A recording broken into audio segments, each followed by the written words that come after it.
бізге 324 саны берілген. Яғни 324 санын біз 3 жүздік қосылған 2 ондық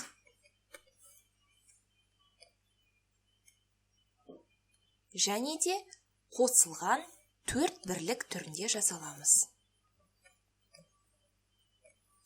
Енді осы жерден біз текшелермен көрсете аламыз. Яғни 300-дік дегеніміз 3 текше, әр қайсысында бір текшеде 100 текшеден бар.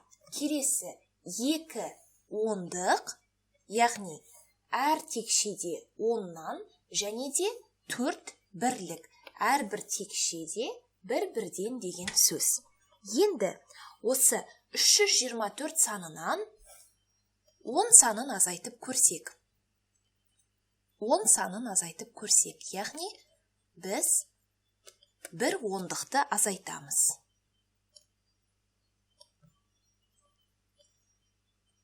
Кешірім сұрайым, мына жерде көк жазумен көрсетейік.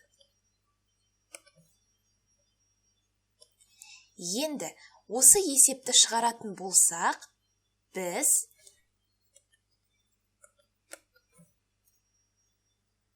тең, мына жерде тек қана бір ондықты азайтамыз.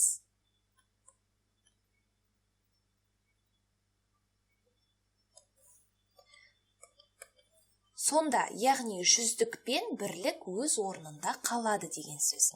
Енді 4 бірлік орнында қалады. 2 ондықтан 1 ондықты азайтатын болсақ, бізде 1 ондық болады. Және де 300-дік ол да өз орнында қалады. Сонда 324 санынан 10 санын азайтатын болсақ, бізде 300-дік, 1 ондық және де 4 бірлікке тең болады. Оны текшелердің түрімен көрсететін болсақ, яғни біз тек қана бір текшені, яғни ондық текшені аламыз. Сол кезде бізде 300-дік, 1 ондық, 4 бірлік, 314 саны шығады. Енді келесі кезекте біз 324 санынан 100 санын азайтсақ, қалай шығады екен есебіміз? Соны көрейік. Яғни 324 санынан 100 санын азайтатын болсақ, 100, онда біздің есебімізді де тек қана төменгі жақта 1 жүздік пайда болады. Азайтылған 1 жүздік.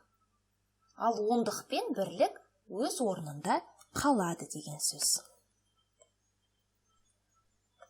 Сонда жауап ретінде 4 бірлік сақталады. 2 ондық сақталады. Енді 300-діктен 1 жүздікті алатын болсақ, бізде 2 жүздік шығады.